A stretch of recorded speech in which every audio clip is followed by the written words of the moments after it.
But you don't want to have such a big theology meal that you're like, oh, I can't get up and do all the things I need to do. The fanciest, most romantic theology meal that you've ever had. French. Hey guys, welcome to Table Talk, the only place where we talk about your topics via the hashtag Table Talk and the Reddit/r/SourceFed. I'm sorry for that weird conversation that you came in on. That was honestly one of the weirder ones that's happened. It's like in this as we were having, I'm like, this is one of the reasons why people are like, are they high? Oh yeah. Or did they drink No, beforehand? we're not. No, we're just weird. odd. We're just weird people, man. Get over it. Man. But it makes life fun. Look, they tested out hundreds of people for these positions. And we were the ones that were chosen to be here for very specific reasons. Because we're all weird as fuck. Yeah. Weird ass fuck, actually. We're weird ass fucks. Guys, you know what I fucking hate? Huh. Getting up off my lazy asshole and going to the store to buy razors. Yeah, but you hate getting up off your lazy butthole and doing Period. anything. Period. I get that, though. So the best thing about the Dollar Shave Club, which is what I'm talking about right now, is that they send razors to your door, right to your door. That means you can stay in your undies, open up that door, get that package, and start shaving like Or a madman. even in your shower. Like, I've had that happen before. I'm, like, Yeah. ready to shave my legs, and then, like, I need to replace my razor head, and I don't have any more. I'm not going to put all my clothes back on and go to the store. I'm sorry, but getting up and getting into your car, wasting gas, all that stuff is a waste of goddamn time. Go to dollarshaveclub.com/SFNerd. You can get your shave butter, which feels real good on your face. You can get those one-wipe Charlies, which I love so much. And you can also get all the razors you can eat. So go ahead and sign up for Dollar Shave Club. Check them out. Good times, great prices, right to your door. It don't get much better than that, does it, Mama? What is it? It's dollarshaveclub.com/SFNerd. Yeah. That's exactly what it is, Trisha That's exactly Hershberger. what it is. God bless you and God bless America. And then you can shave Matt's face. Oh, they put the three of us together again. I do hate wasps. All right. Man, I hate wasps. You know how the show works. Hashtag Table Talk on Twitter, yada, yada, yada. Man, I hate wasps says... It really would be great if it actually was someone. Someone should do that. Yeah. Who are you? I'm Batman says. You guys give great advice for people in high school and college. Any advice for an adult struggling with shyness, social anxiety, being socially awkward, etc.? I feel like you can talk about anxiety. Well, man, I had some very intense social anxiety for a while there. I know. And it was really tough. You know, I'm a huge advocate for going to therapy and going to talk to someone. 100%. I think we're all behind that. Yeah. You know, and it's weird because there's this very taboo, well, I wouldn't say taboo, but there's a stigma behind psychological health and the psychological and I health thought world. that was getting so much better, and then I talked to people in other parts of the country, and maybe it's just in LA. We all think it's completely okay and normal. Well, it's really funny. I mean, when they make fun of people who live, the people in LA, They do I make talked to fun my of it. therapist. Right. Oh, I've got to go to my therapist, my shrink. But the thing is, I mean, maybe there's just more crazy people in LA. Maybe that's what it is. I don't even know that that's necessarily the case, and it's a very. There's a lot of facets to it because I know a lot of people like. I went to psychologists my whole childhood, mostly because my parents thought I needed to be on medication, and they were all terrible. I can't imagine why. Why were they even on medication? Gobble sticks? Yeah, For 'cause I gobble ate too many sticks. He had a gobble gobble sticks addiction. No, they thought I had ADD and I had like a processing issue. I All had the this same stuff. shit, same Yeah, shit. but like all it takes is like one good therapist, one person that you can say objectively whatever you're feeling to with utmost confidence that everything's gonna be okay when you get it out. They're not going to tell anyone, and they don't have an ulterior motive in giving you advice. And they really don't give you advice that in my experience, they make you give yourself advice by forcing you to think and talk it through. Well, right, and they'll give you a lot, sometimes they'll give you like checklists of things like, do you feel this way? Do you feel this way? And then it's like, write down the things that make you feel anxious, and then write down the things that you wish you could do, but anxiety keeps you from doing it. And a lot of times, I mean, it really sucks to say it, but the exposure is really the best way to combat anxiety. Yeah. And it sucks that that's the way to do it because when you have anxiety over something, the last thing you want to do is jump into the deep end of the pool where all of the anxiety is. Because you feel like you already feel vulnerable all the time. You feel vulnerable when you're outside, but there's a difference between that and being in a situation where it's just you facing yourself. Right, and there's a strength in you that you can sometimes feel like is not there to kind of push through the harder anxiety and the cloud of anxiety that especially the social anxiety. Like, I was borderline agoraphobic. I didn't want to leave the house, you know, a couple of years ago. That's how much anxiety I had. I didn't want to go out and hang out with friends because this anxiety was keeping me from doing that. And what ended up kind of breaking it for me was just kind of thinking, what's the worst that can happen? You know, and you know, what is the outcome? What is the most possible outcome of going out tonight? What's the and then what's the least likely outcome of going out tonight?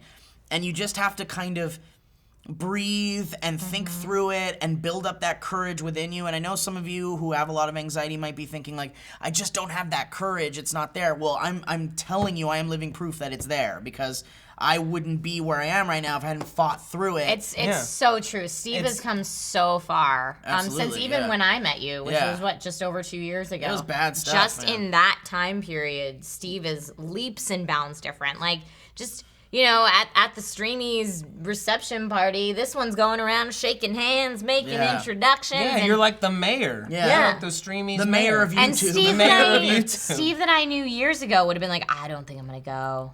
I just don't think I'm going to go. I mean, it was a combination of it not being really my scene and not really, like, I'm not into the whole drinking aspect of it, and I don't really want to, like, I don't want to be a part, and it's just too many people and just anxiety, and then people want to talk to you, and what are you going to say, and who are you going to talk, you know, and it's just, really what you do is you just keep pushing through it, just like with my flying thing, too. Yeah. Like, I was terrified of flying, I promised I would never fly, and I knew I would never fly. And then Sarah helped me build up my courage to go flying, and if it wasn't for her, you did it. and now I'm going all over the place. I'm going to go to Toronto for DeFranco Does Toronto next week. There you go. And, you know, and Is that beyond. next week already? Next week, yeah. Holy cow! Yeah. Wait. So then, is that the week that this is coming out, or? Oh, that's this week. Yeah. I don't When does know. this come out? We don't know when this works. And by the way, for those of you that watched the episode where we talked about Starship and Gobblesticks, and we're like, oh, of course you talk about Starship after you go to the Streamies and saw Starship. Well, guess what? We didn't come into the office at 3 o'clock in the morning to shoot a table talk to get it up to you guys. that was today. pretty We had it recorded. days ahead of time. Yeah, we shot it a while back. If that gives you even just an inkling into how excited Steve was To see Starship. Oh man, oh man, it was so awesome. And I feel like you tinkled a little. I did, absolutely. Yeah. And if my anxiety was still there, I would have never been able to do anything like that. I think ultimately, and just to jump on what you're saying, Steve, like 4 years ago, I smoked pot all the time. I smoked pot all the time. I didn't want to leave the house. I didn't want to see anybody. I didn't want to talk to anybody unless I was stoned, because I was just terrified of being myself. It was way too hard, and there was way too much painful stuff that I hadn't sorted through. And I was running away from a lot. And you do that. You do that when you're incredibly anxious. And having an ally like a great therapist or like a great friend, somebody who, you know, you can sit with and really be that exposed nerve around, you start to build up a tolerance to that fear. Yeah. It makes it easier to handle, and you can handle just a little bit more of it. And you can handle a little bit more of it every day until you're able to go out and be social and not be thinking about how terrified you are of being yourself all the time. It's possible. It's doable. I mean, like, we're all living proof. Like, nobody's perfect. Nobody's as happy as you think they are. Right. No. I mean, look at the whole Robin Williams thing, man. 100%. It's such an eye Who opener. wouldn't think that he would be so happy? Well, and it's hard to explain that I wouldn't. to kids, you know, that are like, man, I grew up watching Robin Williams, and you know, what does that mean? And it kind of gives depression and anxiety a little bit of hopelessness. Yeah. When you see someone like Robin Williams suffered from it, that he so badly that he committed suicide. Of course, there were other factors there, you know, the Alzheimer's thing, or no, I'm sorry, the Parkinson's thing. and his ongoing battle with substance abuse. Right. So I mean, there was more to it, but I feel like it adds this strange cloud of hopelessness for a lot of people that are thinking like, man, if Robin Williams can't get through it, how the hell am I supposed to get through it? But the fact remains that you can, and Robin Williams could have too. You know, if this, if that, if this, circumstances had been different. Everyone's circumstances are different, and I just feel like mental health is something that absolutely needs to be considered, you know, more absolutely in a bigger priority. way. An absolute priority. And not only that, Hear, hear. I had a therapist who said, you know, when you go out in the sun, you got to put on sunblock because you got to protect yourself from the UV rays and stuff like that. Well, you should consider that physical need to protect your skin from the sun the same as a physical something to protect your brain from anxiety or from depression. It's just as serious. It's just as physical. It's just, a part of our human bodies that we don't completely physically understand. Isn't that I like great? that a lot. Yeah, I mean, great. Like anyone, I mean, you go through bouts where you freak out about something or you'll feel really confident about something. But I would say overall, this is going to sound silly, but it's the reason I never really got into multiplayer video games. Because video games were always my place to escape from people picking on me or people giving me a hard time. And I could just go there and play and like that's it. It's a sense of play. But now like multiplayer gaming, it's like you're inviting that world of everybody else and all the anxiety that comes with that into your play. And I want to introduce you to. I want to introduce you. very well with that. I'd like to introduce you to a beautiful feature that they have just now added to video games called mute. Oh yeah, you can absolutely mute people, and you don't have to listen. And you play as well as you want, baby, and you do you. Mute, you can squelch, you can whatever. You do you. Yeah, I want to block. I want to introduce just one last thing. I was talking to my friend last night, and he mentioned. Oh wow, right over DJ's head. Home run! He mentioned this thing that he read in this new Malcolm Gladwell book that kind of blew my mind, and I think it actually is kind of relevant. It's talking about the story of David and Goliath, right? Sure. So you've got this little shepherd's boy who knocks down this massive guy, and everyone was like, "Oh my God, he was the underdog. How could he have possibly knocked this guy out?" Well, if you break it down like mythologically and historically. This guy, David, was like a slinger. He had been on a farm defending it from like wild animals, tigers and lions and wolves and all this stuff with this sling. And he was able to fight these fast-moving creatures with this thing for years. He was a crack shot. And then you've got Goliath, who was 6'9". Now, people were like way shorter back then. So that's like incredibly huge. He probably had some kind of disease in his pituitary gland, like that. right, that caused him to grow so large. And people who suffer from those kinds of diseases have really bad long-range eyesight. And he was wearing hundreds of pounds of bronze armor. Oh, wow. So this is a guy who had been trained to fight people up close for his entire career as a soldier. And here's this guy who he can't even see, far away from him, who can just dance around him, throwing rocks at him this entire time. So what does this have to do with this? This guy that everyone thinks is the underdog, and this could be you, could very well be the person who can be in control of their situation and who can be better than the people who seem like they know what they're doing because you can approach it differently. Right. Because you have the experience that comes with feeling alienated and feeling anxious, and you know what it's like for other people in the room who probably feel the same way. And if you can find those other people who are just as afraid as you and band together, you're gonna have something really beautiful. Then you can make your own SourceFed. And also, because that's really what we are. I think we're to add a on bunch to of that, afraid people. We're just lucky because we had Google and Franco right, running. and Phil, right? Yeah. And also to add on to that, not to make this a whole episode about anxiety and depression or whatever, but not that I don't want to. Not that I don't want to either, and not that it very well could end up being. To add on to that, everyone deserves to be happy. Everyone. And you have the power to be happy, even if you don't feel happy. And you feel like you'll never be happy. Happiness is something that everyone should strive for because it's attainable. You can have it, I can have it, someone else can have it, by any means necessary, hopefully not by hurting people. Right. But that happiness is attainable, and it's something that I feel like as human beings, as someone who doesn't particularly believe in an afterlife or God or things like that, as human beings, we are meant to feel happiness. And we're meant to get happiness. And I think that that's there for us. Bro, that's like really beautiful. Thanks, man. Yeah. Thank you. And can I just say, to tie it all in, how did you boys both enjoy your theology sandwiches that you just had for lunch? Oh, so thought-provoking. I am filled of See, theology. it's fun, guys. Ooh, I couldn't eat another bite of theology. Yeah. It's fun. I thought I could have another bite, but I just couldn't. All right, let's couldn't get. have another I know. one. Okay, Not even a wafer thin theology. Not even a wafer? Yeah, but remember Yes. in Monty Python now, or what is it? Life of Meaning Brian? of Meaning of Life. one waff in Yeah. mint.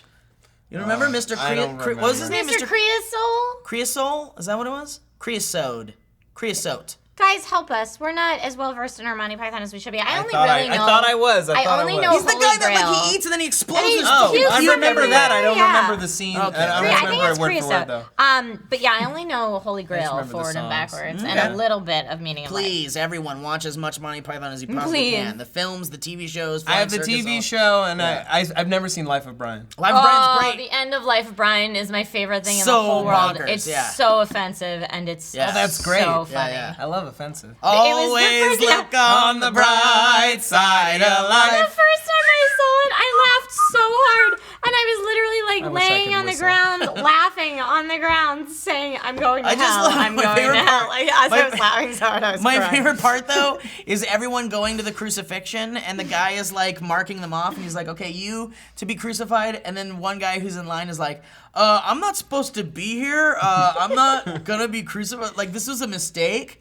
And then he's like, "Oh, I'm sorry. Okay, well here, let's take your chains off. Sorry, you can go free." And then he Thank goes like, you. and then he goes, "I'm just kidding. I'm supposed to be crucified." It's just That's funny. And he's like, "Oh, get back in line, you and he big puts the- Silly. Oh, he puts the shackles oh my back on. God, I've got to tell Rex this. Yeah, I know. Rex is gonna But it's pee like his pee- loincloth. Guys, I don't know that we can do this next question after what we just talked Why? about. Sexican on Twitter at My Romeliquin favorite kind of says, Ixican. "If your enemy had to have a phobia, what would you want it to be and why?" If my enemy had a phobia. I feel like we were just saying everyone deserves to be happy. Everyone Now our deserves to enemies be have a happy, phobia. except your enemies. Yeah, exactly. No, they deserve to be happy. If my enemy had to have a phobia, I would give them a phobia of good tasting food. Ooh, they're afraid So of they had all to tasty foods. they had to sustain themselves on really crappy tasting You're a food. cruel You know what Mistress I like? Hirschberg. Right? That's know what pretty I'd like mean. to do, guys? Pretty What? proud of What? myself. This might be kind of topical, might be controversial. I'd like to give ISIS the fear of violence. Oh, Mr. Zaragoza. He's on a tear today. You're having not? a good table talk. Why today. not? Yeah. Steve, you're like Buddha today. See, because I was trying to think of who is my enemy. Yeah. And I was like, I don't really have any personal enemies, but the enemy of Americans, the enemy of, Okay. terrorism is the big Yeah. enemy for everybody, isn't That's it? way Yeah. better than what I said. Yeah. Give all those terrorists. How about every terrorist has a fear of violence? I'm down with I love that. it. Cool. That way they fight with words, and then it gets interesting. Yeah. I mean, honestly, I mean, It's a tough one, huh? yeah, this is a tough one. I would say I would want them to have a fear. I would want them to have a fear of me. What the hell? No. Enemies You have want a your fear enemies of to fear you. you. Yeah. Then to they- fear reprisal. Well, but then what if they act out because of fear? because they're so afraid. That's a good point. Yeah. So then maybe I'll just have them be afraid of anything that takes electric power. Anything that takes electric power. But then just bring them guns back don't to the take Stone electric Age. power. So they would just be living in caves and Living stuff? in caves with guns. But I mean, I'm hoping that in the future, we have electric-based force fields that they could be afraid of. You know what's funny? When I was little, I got over most of my fears by justifying things with force fields. Yeah? Yeah, I was like, I have a supernatural force field. Ghosts can't get in. Yeah. When I put up this force field. Like, I had force fields for everything. That's dope. All right, here we go, guys. Ready? Wait, you gotta squeeze it less? Less. What is... Oh, Wait, you gotta DJ's turn it. saying DJ's tilt it. saying tilt it this way. No, this Other way. Other Other way. Like that? Oh, that looks like it's gonna... Okay, we'll try it. I feel like it's gonna go over there. Here we go. No, I did not hit It- the it lens, didn't hit so the it doesn't lens. count. I mean, but that was way the angle. to go, That was DJ, right there. That's on the the angle. coaching. That's the angle. We need to make a little pencil mark. Oh my god! That's the angle. It just was too hard. Whoa. All right. Well, guys, thank you so much for watching Table Talk. I'm so happy we got to get a little serious. Yeah. Oh. Even though I love getting goofy with you Yeah. guys and talking about Guys, Wasp. Yeah. Now that hate wasps. now that we've established how much we hate wasps, do you want to go get some gobble sticks? I would love to. You know why? Loves. Because I'd like to eat them when I want them. I want to eat them because I want them. I love you guys. Love you too. Thanks for watching, guys. If you want to submit topics for the bowl, use the hashtag Table Talk on Twitter or go to Reddit r/SourceFed. Find the appropriate thread and type your topics in there. I'm Steve Zaragoza. I'm Matt Lieberman. I'm Trisha Hirschberger. And be sure to let us know down in the topics below which of the 3 Gobblesticks flavors is your favorite. Right. Mine is personally it's pizza. Mine's honey. Oh God, I'm gonna barf.